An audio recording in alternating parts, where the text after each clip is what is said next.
Engineering 305, problem 8, 175. Um, just one that looked interesting in the book. Just grabbed it, started, we'll bang it out. A beam is loaded and supported as shown. Determine the reaction supports at A, B, and D. Now that should not be right. You put a load on, what are we getting back? And then find the deflection under the concentrated load P. Okay, a couple things. First thing I want to do, okay, actually get rid of that, and I've got it copied onto my whiteboard, or the whiteboard software. Let's take a look at how do we expect this thing to behave, right? I know this is going to sag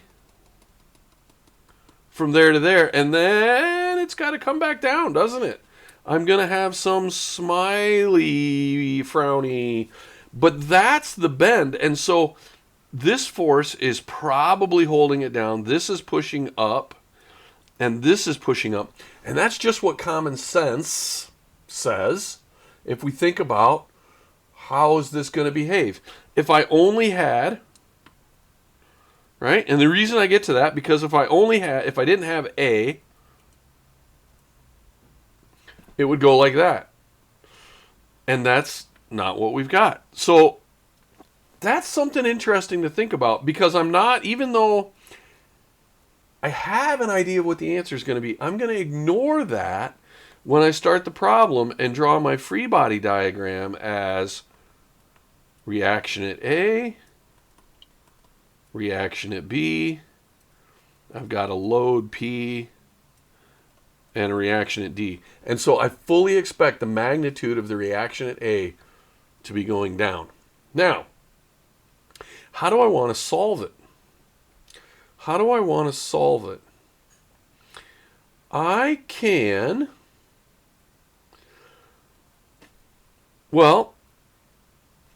in one fell swoop write, since I've described it this way, I can write the equations. I can write the deflection equation using singularity functions for the beam in one fell swoop. I can write EI times the deflection at X is equal to RA. Well, actually, I don't want to write RA. I want to write it as RA over 6 times X minus 0 raised to the third power. That's the first term that I'm going to get. Because why? Because that term in my expanded singularity function approach is the force times X minus the point of application raised to the third power divided by 6. Because I integrate, in my moment equation, it would be X, and then I integrate it to get to the slope equation. That's X squared over 2. And then I integrate it one more time, I get X3 over. So I'm going to keep going. Plus the reaction at B, X minus, do I have a length? Oh, I do. I got to go back to my figure. It's L, X minus L cubed. I'm going to rewrite that RB over 6 minus P over 6 X minus 2L to the third plus the reaction at D, which will never come into play, so I can not worry about the RD over 6. I wouldn't have to worry about that because it won't come into play.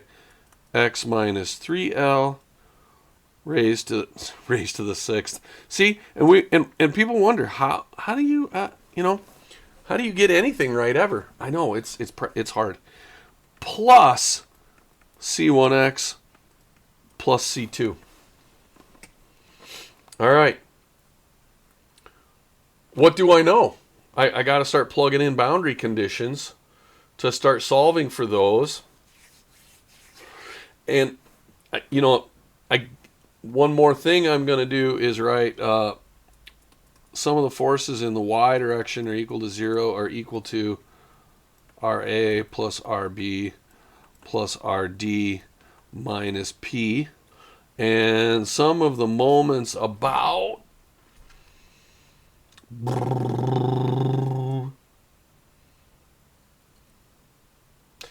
A equals RB times L minus, because that's going to go positive, minus P times 2L plus RD times 3L equal to 0. There's what I got. So now I've got two equilibrium equations. How many unknowns do I have? I got 3. So here's my third one. Once I develop some constants, I've got an equation that I can go in and apply one more boundary condition at RB and get our answer. So at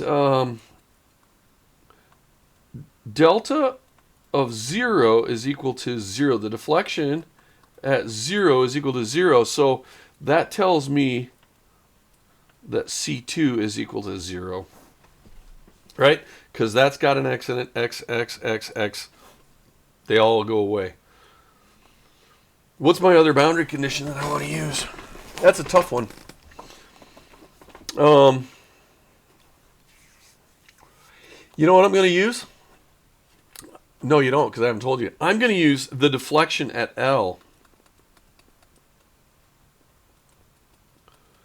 is equal to 0. And the reason is because it eliminates a lot of terms. It eliminates a lot of terms. I'm going to get RA over 6 times L cubed plus, well, at that term becomes, sorry, I can't do that. I wish I could, that's the next feature they need to add to the software, something so I can highlight where I'm pointing. But this term, x minus L, when x is equal to L, that goes away. And all the other terms go away too, except for C1x, which x is now equal to L. So that tells me that C1 is equal to minus RA L squared over 6. And now I have the equation everywhere. So now what am I going to do? I've got one more boundary condition to apply. I've got one more boundary condition to apply. And that is,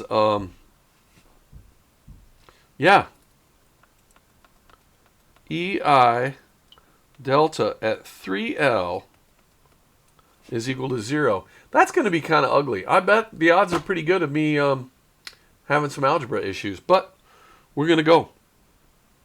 So it's RA over 6 times L minus 0 cubed, so that's L cubed, plus RB over 6 times, and I'm at, see, I already did it. This is, x is equal to 3L, so this is 27L cubed.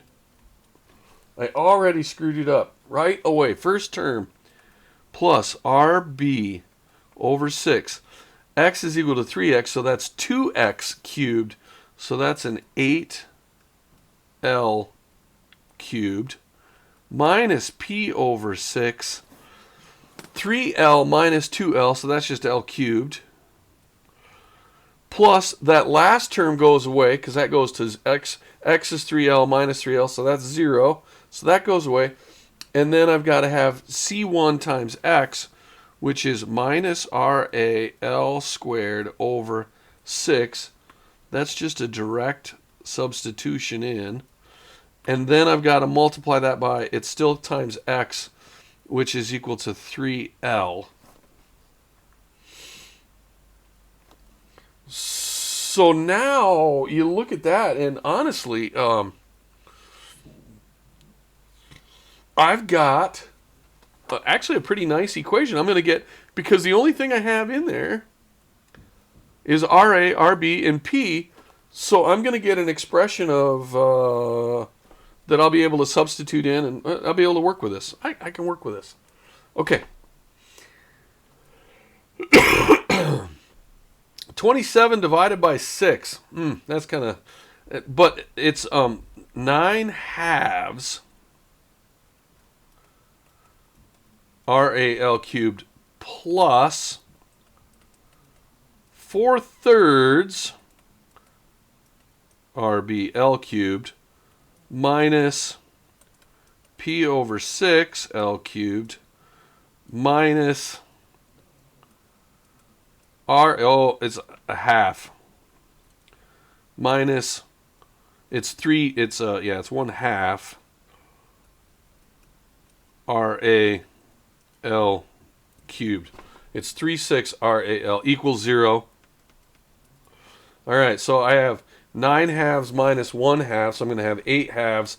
And that's actually 4 RAL cubed plus 4 thirds RBL cubed minus P over 6 L cubed. I should have just learn to understand you much better if just Cortana. Really, Cortana? I should just get rid of the. I'm going to multiply by 6L cubed, and then I've got 24 RA plus 8 RB minus is equal to. Sorry, I'm just going to put that on the other side. Is equal to P. There is. Okay. Now, we used to do this, right? This is equation.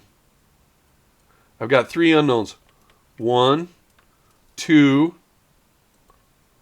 Here's my third equation. 3. And the unknowns that I've got. 1, 2, 3. This is still 1. That's 3. And this is 1 and 2. So I have 3 equations, 3 unknowns.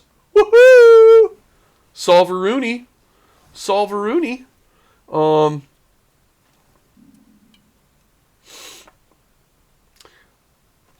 Let's see. Let's grab these 2 equations and bring them down just so that I can have them all in the same kind of zone. There's my pen, copy, got my old lasso going. I'm going to just hit a Control V. Oh my goodness, that is terrible placement.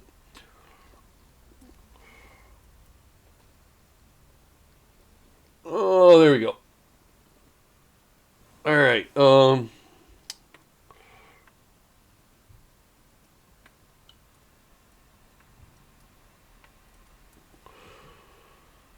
How do I want to attack that? What's the best way? I could solve. Yeah, see, that's not really good. I got RA and RB. But I can't. I could eliminate one of them, but then I'm still going to wind up solving it in the other system. So maybe I didn't want to do my sum of the moments. You know what? Let's get rid of this equation. Let's do a sum of the moments about D, because then it will be an equation based on A's and B's and P's, and then I'm good. So that's going to be equal to sum of the moments about D is equal to, well, RA times 3L. All right. I know you're struggling with that. Let's go back up here and we'll write it and then we'll copy it. Sum of the moments about D is equal to RA, remember, is pointing upward. And so that's going to cause it to, well, it's actually going to be a minus RA times, and the distance is 3L. And then RB minus RB times 2L. And then plus P times L is all equal to 0. Got that? Does that make sense? P is going to cause that to rotate this way, which is from X to Y, right? All right? Oh, that's not my erase. And the days go by. All right? Okay, I'm going to grab that equation, because I'm going to use that as my third equation. See if I can do a better job of pasting it. Control V. There you go. Now I am going to erase that and move that in like nothing happened. So there's my equations. Now I'm going to rearrange this to be RA is equal to P minus 8RB over 24. Got it? I'm good with that. Now I can substitute into this equals minus RA is equal to P minus 8RB over 24 times 3L minus RB times 2L plus PL equal to 0. And I can already smell it. I mean, I did have coronavirus, but it's coming back. So thanks for thinking about me, though. Simplify this times a 3. So I'm going to multiply. Actually, look. I got to get rid of L in each term. I don't need that haunting my life anymore. So now I'm just going to distribute the 3. So I get a minus in black ink. Minus 3P plus, because it's minus a minus, plus 24RB, and that whole mess is over 24, minus RB times 2 plus P is equal to 0. So that is going to be equal to minus 1/8 P plus RB minus 2RB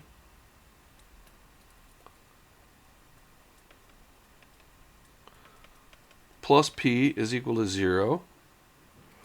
So RB minus 2RB is a minus 1RB. I'm going to move that over to the other side. RB, and that's 7/8 of P. Huh.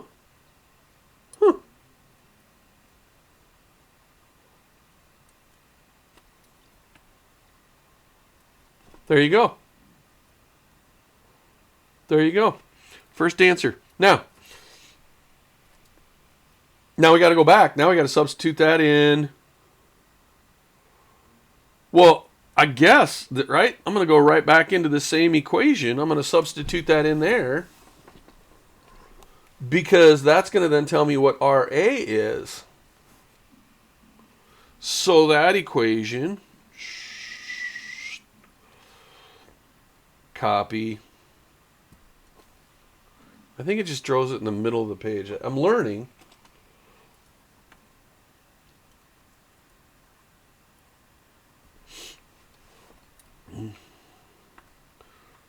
Equals minus, you change your mind halfway through what you're writing, it never works out.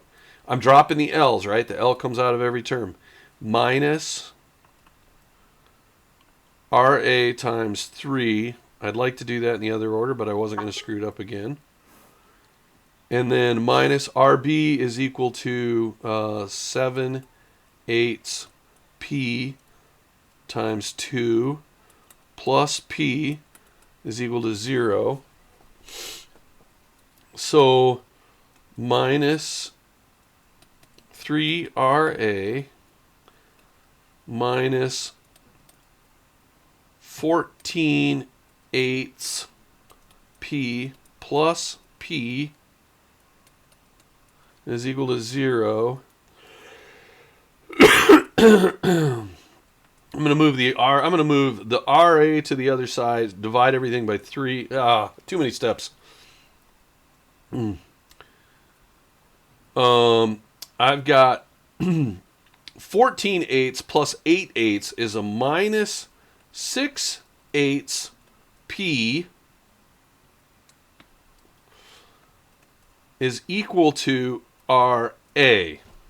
Now, the first thing, that's not right. I still got my 3 there. I didn't divide by 3 yet. The first thing I want you to see, before we even go any farther, and that is I'm celebrating that I got a minus sign there, right? That says, I knew I drew the arrow wrong. Common sense says I drew the arrow wrong. I drew it anyway, and I got the minus sign that I was looking for. Common sense is a good thing. All right, so now I'm going to divide. So now I divide both sides by 3, and I get minus 6 over 24 in fancy colors. I don't want that. Let's see. I can divide. Well, that's actually going to be, I can divide all of that by 6, and I got a minus 1/4. Minus 1/4 P is equal to RA. Boo! Boo! There we go. We are just chalking it up. Now, the last thing I got to figure out is what's RD. Well, let's see. What equation do I have for that? There's actually a really simple equation, and that's this one right here, right? Can you see me circling that? Right? That's just some of the forces in the Y, so that's cool. So now I'm just going to go pop down here. Control V, drop that in. Whoop, whoop, whoop, whoop. I'm going to leave that right there. And the one other equation I want to bring to this party is that one. Oh, man, it won't copy.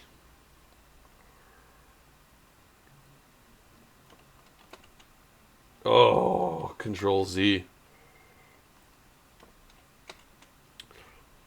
So now I can start shoving that in there. So RA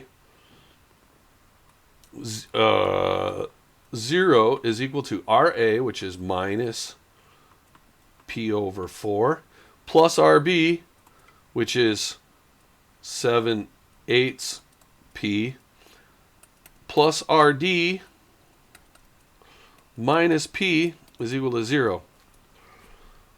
I'm going to move everything to the other side.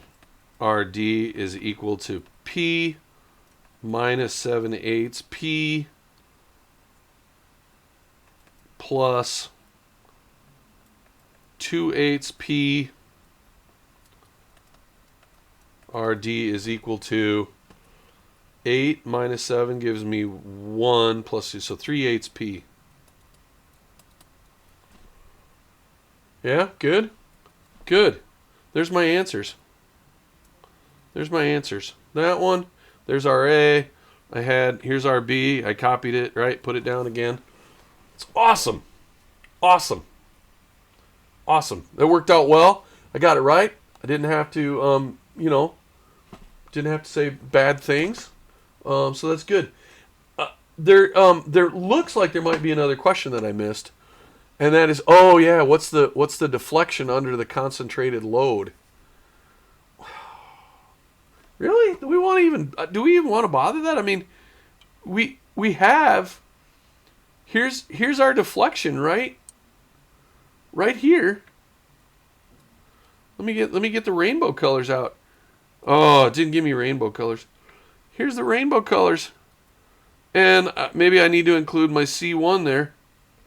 There we go. And I just have to put in 2L. And that just seems like a lot of algebra. Oh, sorry, you can't see that. 1. There's my answer. I solve for the deflection at any point in the beam. I'm going to call it on account of lazy because I don't see the learning value in that. Now, if you guys would like me to do that, put something in the comments section below because I never pay attention. No. That's what every YouTuber has to say. Go ahead and tell me, and I will go back and solve that. I will keep this whiteboard, and I can go back and solve it and paste it onto the video. But I think once we've done this, now it's just a matter of if you really want me to do it, I'm going to bet you're just waiting for me to make an algebra mistake. And I think that's just speaks volumes about who you are as a person. So, it's okay. All right. That's what I got. That's Engineering 305 example problem 8175. I might do this again. Using cartoons. So hold on for that. But not too hard. All right. Don't worry. More to come.